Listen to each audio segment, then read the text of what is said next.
Centre of mass Allen D C Pandey errorless या महत्त्वाच्या बुक्समधून 10 मिनिटामध्ये पूर्ण. सेंटर ऑफ मास म्हणजे बॉडीचा असा पॉईंट असतो जिथं बॉडीचं संपूर्ण मास कॉन्सन्ट्रेट झालं असं आपण समजू शकतो. ज्या पॉईंटचं पोझिशन म्हणजे बॉडीचं पोझिशन, ज्या पॉईंटचं डिस्प्लेसमेंट म्हणजे बॉडीचं डिस्प्लेसमेंट, ज्या पॉईंटची वेलोसिटी म्हणजे बॉडीची वेलोसिटी, ज्या पॉईंटचं मोमेंटम म्हणजे बॉडीचं मोमेंटम, ज्या पॉईंटचं ॲक्सेलरेशन म्हणजे बॉडीचं ॲक्सेलरेशन, आणि ज्या पॉईंटवर फोर्स लावला म्हणजे पूर्ण बॉडीवर फोर्स लावला असं आपण अज्युम करू शकतो. अशा पॉईंटला सेंटर ऑफ मास म्हणतात. So centre of mass is a point at which whole mass of body is suppose to be concentrated in order to obtain same position, same displacement, same velocity, same momentum, same acceleration and effect of same force. The point is called as center of mass. आता काही 2D ऑब्जेक्टचे centre of mass, disk आणि रिंगचं centre of मास त्यांचं geometric centre असते. तर rectangular sheet आणि rectangular फ्रेमचं centre of माससुद्धा त्यांचं geometric centre असते.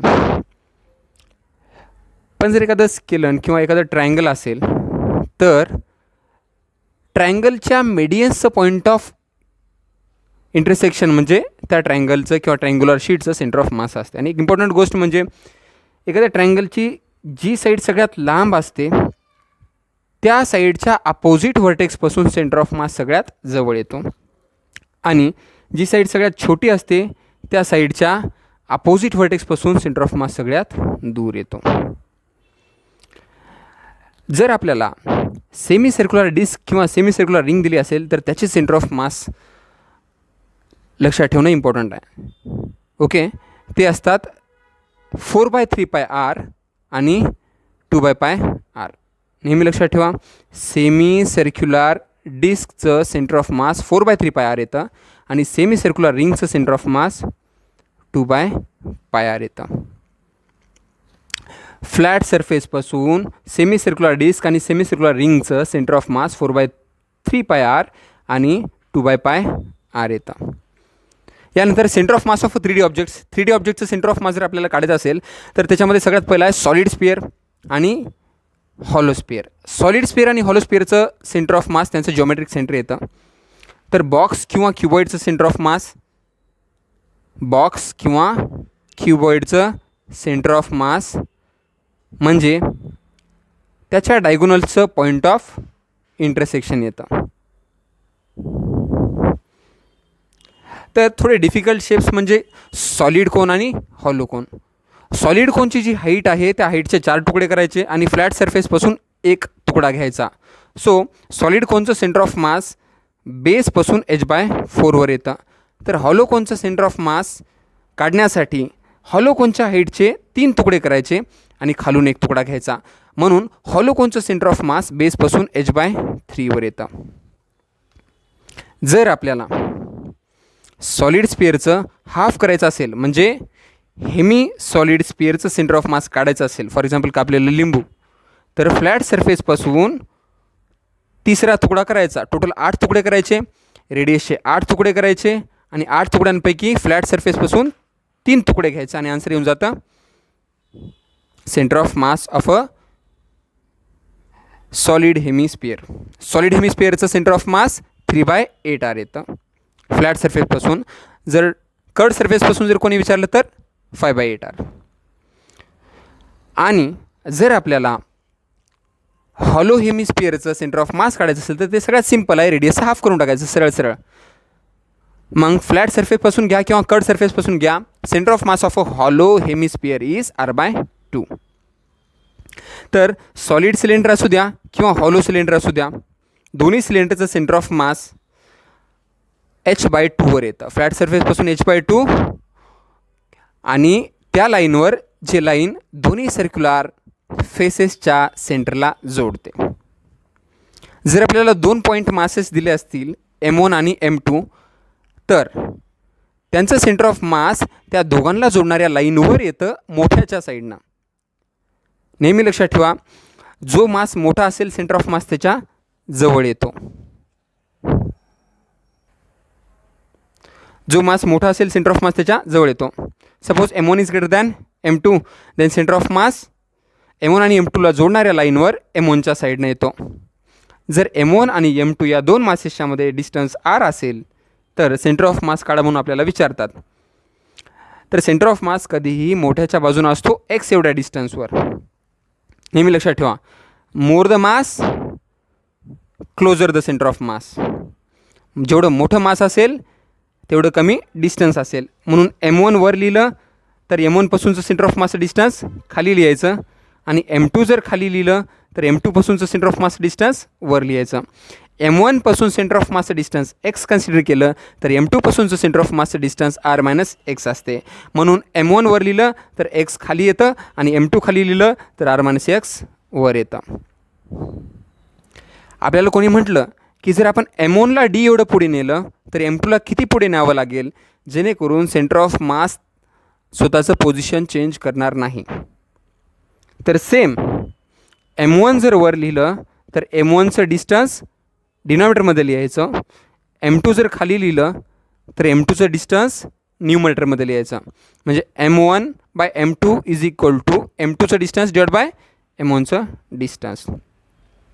Same logic आपल्याला वापरता येते. जर आपण M1 V1 एवढ्या वेलोसिटीनं पुढे आणलं तर M2ला किती वेलोसिटीनं पुढे आणावं लागेल जेणेकरून सेंटर ऑफ मास, त्या सिस्टमचं सेंटर ऑफ मास स्वतःचं पोझिशन चेंज करणार नाही. सेम कन्सेप्ट आहे. जर M1 वर लिहिलं तर M1ची स्पीड डिनॉमिनेटरमध्ये लिहायचं. जर M2 डिनॉमिनेटरमध्ये लिहिलं तर M2ची स्पीड न्यूमरेटरमध्ये लिहायचं. म्हणजे M1/M2 is equal to V2/V1. M1/M2 is equal to V2/V1. काही इम्पॉर्टंट फॅक्ट्स आहेत ते जाणून घेणं महत्त्वाचं आहे. जर कोणतेही दोन मासेस एकमेकांच्या म्युच्युअल फोर्स ऑफ अट्रॅक्शन किंवा म्युच्युअल फोर्स ऑफ रिपल्शनमुळे मूव्ह होत असतील तर त्याच्या सेंटर ऑफ मासवर काही फरक पडत नाही. जर कोणते दोन मासेस त्यांच्या एकमेकांच्या म्युच्युअल फोर्स ऑफ अट्रॅक्शन किंवा म्युच्युअल फोर्स ऑफ रिपल्शनमुळे मूव्ह होत असतील तर त्यांचा सेंटर ऑफ मास बिलकुल मूव्ह होत नाही, तिथल्या तिथंच असतो. किंवा एखादी अशी सिच्युएशन आहे की एका बोटमध्ये काही पर्सन्स बसलेले आहेत आणि काही माणसं एका ठिकाणाहून दुसऱ्या ठिकाणी चाललेत. जर त्या माणसांनी पोझिशन स्वतःची चेंज केली पण क्वेश्चनमध्ये असं दिलं आहे की ती बोट स्टेडी आहे, बोट बिलकुल मूव्ह होत नाही आहे, शांत पाण्यामध्ये बोट एकदम शांत आहे, तर माणसे किती पोझिशन चेंज करू द्या बोटचं सेंटर ऑफ मास चेंज होत नाही. कधी कधी असा क्वेश्चन येतो की एका बॉडीला हॉरिझॉन्टल पासून थीटा एवढ्या अँगलवर यू एवढ्या वेलोसिटीनं प्रोजेक्ट केलं तर आपल्याला प्रोजेक्टाईल मोशनचा फॉर्म्युला माहिती आहे की ती बॉडी किती दूर जाऊन पडते. ती body R is equal to U² sin 2θ divide by G एवढ्या दूर जाऊन पडते, हे आपल्याला माहिती आहे. पण आपल्याला देतात की ती बॉडी मूव्ह होते वेळेस तिच्या पाथमध्येच त्या बॉडीचे दोन तुकडे होतात आणि एक तुकडा जिथं ऑलरेडी बॉडी पडणार होती त्याच्यापासून एवढ्या डिस्टन्सवर पडतो अलीकडे, तर दुसरा तुकडा किती पलीकडे पडेल असा क्वेश्चन विचारतात. सिंपल रिलेशन आहे की जर ओरिजिनल बॉडी कुठं पडली असती ते पोझिशनपासून एका तुकड्याचं पोझिशन माहिती आहे तर दुसऱ्या तुकड्याचं पोझिशन काढता येतं, कारण या पडलेल्या दोन छोट्या तुकड्यांचं सेंटर ऑफ मास तेच येतं. म्हणजे इन शॉर्ट, जर एखाद्या बॉडीला प्रोजेक्ट केलं आणि त्या बॉडीचे दोन किंवा अधिक तुकडे झाले तर ते तुकडे इकडे तिकडे पडतील, पण त्या तुकड्यांचं सेंटर ऑफ मास जे आहे ते सेंटर ऑफ मास तेच पाथ फॉलो करेल जे ओरिजिनल तुकडा करणार होता. आणि जर आपल्याला माहिती असेल की M1 हा तुकडा सेंटर ऑफ मासपासून एवढ्या डिस्टन्सवर पडला आहे तर M2 हा तुकडा सेंटर ऑफ मासपासून किती डिस्टन्सवर पडेल B आपल्याला काढायला सांगतात. सेम कन्सेप्ट आहे. M1/M2 is equal to B/A. M1 वर लिहिलं तर सेंटर ऑफ मासपासून M1चं डिस्टन्स खाली लिहायचं आणि M2 खाली लिहिलं तर सेंटर ऑफ मासचं M2 पासूनचं डिस्टन्स वर लिहायचं. M1 वर तर A खाली, M2 खाली तर B वर. ह्याच्यानंतरचा महत्त्वाचा पॉईंट म्हणजे centre of mass of system. खूप साऱ्या पॉईंट मासेसचं सेंटर ऑफ मास काढायचं असेल तर सपोज आपल्याकडे 3 पॉईंट मासेस आहेत M1, M2 आणि M3. जर आपल्याकडे 3 पॉईंट मासेस असतील M1, M2 आणि M3 आणि त्यांचे कोऑर्डिनेट्स दिलेले आहेत x1, y1, z1, x2, y2, z2 आणि x3, y3, z3, तर अशा वेळेस सेंटर ऑफ मास काढणं सोपं जातं कोऑर्डिनेट्सवरून. आणि ते कसं काढायचे? M1, M2 आणि M3 या तिन्ही पॉईंट मासेसचं centre of mass capital X, capital Y आणि कॅपिटल झेडवर येत असेल तर capital X is equal to M1x1 plus M2x2 plus M3x3 divide by M1 plus M2 plus M3 येतं. Similarly capital Y is equal to M1y1 plus M2y2 plus M3y3 divide by M1 plus M2 plus M3 येतं. आणि capital Z is equal to M1z1 plus M2z2 plus M3z3 divide by M1 plus M2 plus M3 येतं. अशाच प्रकारे जर आपल्याला 2 point masses दिलेत, एकाची velocity V1 आहे आणि दुसऱ्याची वेलॉसिटी V2 आहे. पहिल्या M1 या मासची velocity vector V1 is equal to Vx1 i cap plus Vy1 j cap plus Vz1 k cap आणि दुसरा पॉईंट मास वेक्टर V2 ची velocity Vx2 i cap plus Vy2 j cap plus Vz2 k cap असेल तर त्या दोघांना जोडल्यानंतर जो centre of मास येतो, त्यांना जोडणाऱ्या लाईनवर जो सेंटर ऑफ मास येतो, या दोन्ही पॉईंट मासेसच्या सेंटर ऑफ मासची वेलॉसिटी काढा म्हणतात. कधी कधी या दोघांना जोडल्यानंतर दोघांचा जो सेंटर ऑफ मास येतो त्या सेंटर ऑफ मासची वेलॉसिटी, मोमेंटम आणि ॲक्सेलरेशनसुद्धा काढायला सांगतात. सेम कन्सेप्ट अप्लाय करायची आहे. जर एक मास M1 आहे त्याची वेलॉसिटी V1 आहे, एक मास M2 आहे त्याची वेलॉसिटी V2 आहे, तर त्या दोघांच्या सेंटर ऑफ मासची वेलॉसिटी काय येते? V vector V is equal to Vx i cap plus Vy j cap plus Vz k cap. आणि हे Vx काढायचं असेल तर या M1 आणि M2च्या सेंटर ऑफ मासचं Vx काढायचं असेल तर Vx is equal to M1 Vx1 plus M2 Vx2 divide by M1 plus M2. Vy is equal to M1 Vy1 plus M2 Vy2 divide by M1 plus M2. Vz is equal to M1 Vz1 plus M2 Vz2 divide by M1 plus M2. Use करायचं, येऊन जाते.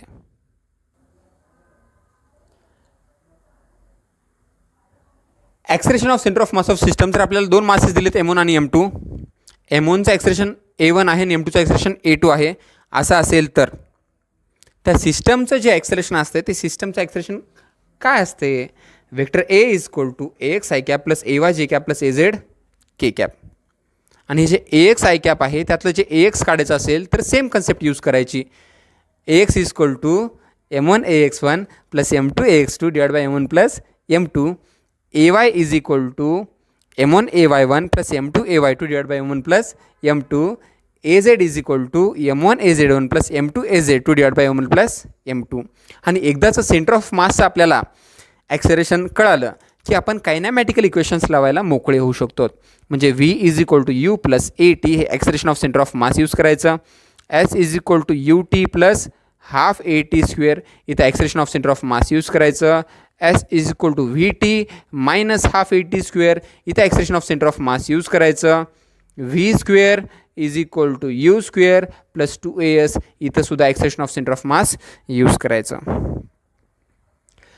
कधी कधी एक question येऊ शकतो की बाबा एक पुली आहे, फ्रिक्शनलेस पुली, त्याला एक स्मॉल मास M1 आणि लार्जर मास M2 अटॅच्ड आहे. तर NLMमध्ये आपल्याला माहिती आहे काय होते ते. जो मोठा मास आहे तो खाली जातो आणि छोटा मास वर जातो एवढ्या ॲक्सेलरेशन. आपल्याला क्वेश्चन विचारतात की सेंटर ऑफ मासचं ॲक्सेलरेशन सांगा. या दोन्ही सिस्टमच्या सेंटर ऑफ मासचं ॲक्सेलरेशन सांगा. तर आन्सर सिम्पल आहे. सेंटर ऑफ मासचं ॲक्सेलरेशन म्हणजे मोठा मास मायनस छोटा मास डिवाइड बाय मोठा मास प्लस छोटा मास ब्रॅकेटचा square into acceleration due to gravity. असं डेरिव्हेशन सिम्पल आहे, कमेंटमध्ये टाकून द्या डेरिव्हेशन जर समजून सांगायचं असेल तर. अदरवाईज डेरिव्हेशन लक्षात ठेवण्याची काहीच गरज नाही आहे. सिम्पल फॉर्म्युला आहे. एक फ्रिक्शनलेस पुली आहे, एक मोठा मास आहे, एक छोटा मास आहे. रिलीज केल्यानंतर मोठा मास खाली जातो एवढ्या ॲक्सेलरेशन आणि छोटा मास एवढ्या ॲक्सेलरेशन वर जातो. पण आपल्याला विचारतात सेंटर ऑफ मासचं ॲक्सेलरेशन सांगा. M1 आणि M2च्या सेंटर ऑफ मासचं ॲक्सेलरेशन येते मोठा मास मायनस छोटा मास डिवाइड बाय मोठा मास प्लस छोटा मासचं स्क्वेअर इंटू G.